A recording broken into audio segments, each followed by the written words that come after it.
The year is 2008. Chris has a job, a house, a car, and a dream. Then one morning, Chris wakes up and finds out his house is worth $0. His neighbor's house? Zero. His bank? Gone. His job? Gone. His dream? Gone. 9 million people lost their homes. 800,000 people lost their jobs every single month. The entire global economy nearly collapsed in 90 days. And the craziest part? It all started with one tiny number, a number most people don't even think about, a number called the interest rate. So how does a number, just a percentage, destroy the entire world economy? Let's go back to the beginning. But first imagine someone walks up to Chris on the street and hands him $10,000. Just gives it to him. Free money. Except not really. Because that someone is a bank. And banks don't give, they lend. Act 1, what even is an interest rate? Chris needs money. Chris goes to the bank. The bank says, sure, we'll give you $10,000. But here's the thing, the bank is a business. It's not your friend. It's not your uncle. It needs to make money too. So it says, we'll give you $10,000 today, but you have to pay us back $10,500 next year. That extra $500? That's interest. That's the price of borrowing money, and the interest rate is just how much extra you owe, expressed as a percentage. 5% interest rate. You borrow $10,000. You pay back $10,500. Simple. Now here's where it gets wild, because who decides what the interest rate is? Not Chris, not the bank, not even the government, not exactly.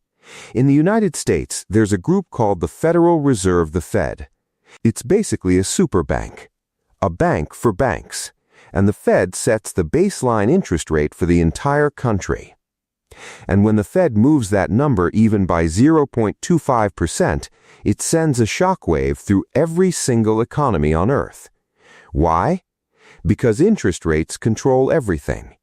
They control whether people buy houses, whether companies build factories, whether countries grow or collapse, whether Chris keeps his job.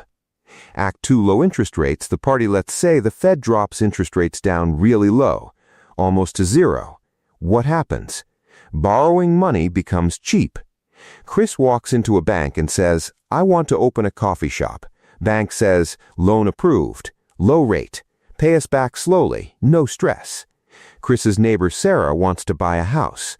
Bank says, here's a mortgage. Low payments. Move in next week. Big companies borrow billions to build new offices, hire new workers, expand globally. Everyone is borrowing, everyone is spending, everyone is hiring. The economy is booming, the stock market is going up, unemployment is going down. Life is good. Chris is happy. But here's the problem nobody talks about at the party when money is cheap to borrow.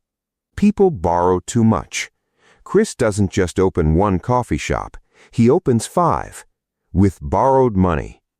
Sarah doesn't buy one house, she buys 2, as an investment, with borrowed money. Companies don't just grow, they overexpand, with borrowed money. And suddenly, quietly, in the background, a massive pile of debt is building up. And everyone is pretending it doesn't exist because the party is too fun to stop. Hey, quick pause.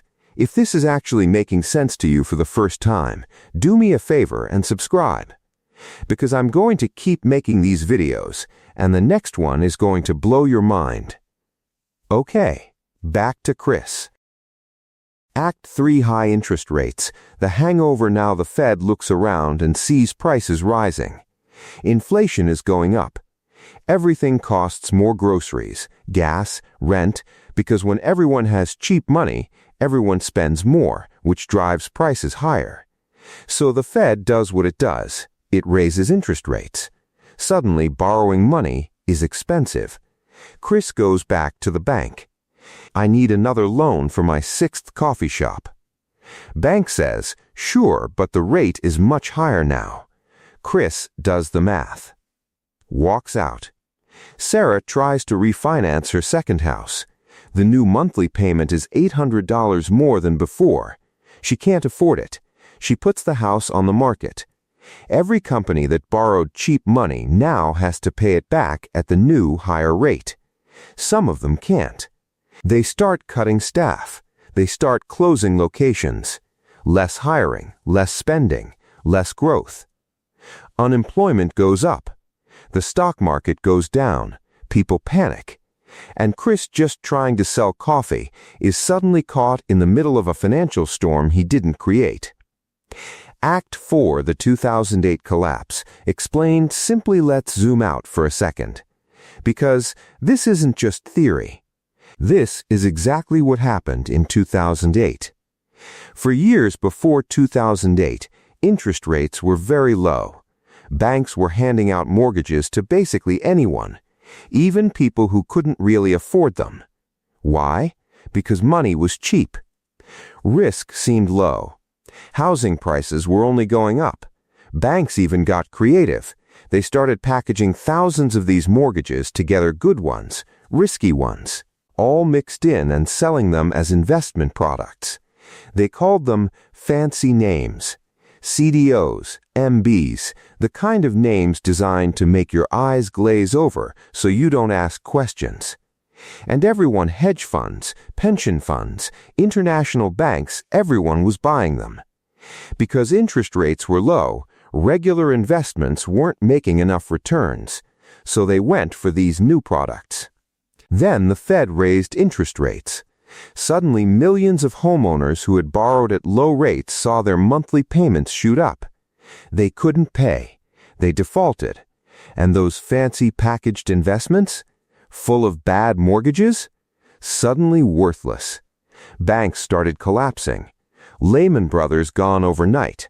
160 years of history gone in a weekend. The entire financial system froze.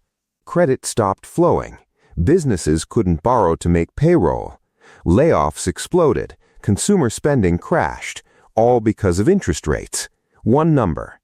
A percentage point moved at the wrong time in the wrong direction, and Chris lost his house. Act 5. So what should Chris actually do? Look, Chris can't control the Fed. He can't predict when rates go up or down. Neither can the smartest economists in the world. Half of them get it wrong every single year. But here's what Chris can do. Understand the cycle. When rates are low and everyone is borrowing and celebrating, that is the moment to be slightly more careful. Not paranoid, just careful. Don't overborrow when money is cheap. Just because you can borrow doesn't mean you should. Don't panic when rates rise. Rising rates are painful, but they're also how economies reset back to something real and sustainable. And most importantly, don't let a number you don't understand make all your decisions for you. Because that's what happened in 2008. Regular people, good, hard-working people made financial decisions without understanding the engine running underneath the economy. Now you understand it. So the next time you hear the Fed raised rates by a quarter point on the news, you won't change the channel. You'll think of Chris. You'll know exactly what that means for housing, for jobs, for your savings account, for the economy. One number, massive consequences. If this video actually helped you understand something that felt impossible before, share it with one person who would benefit.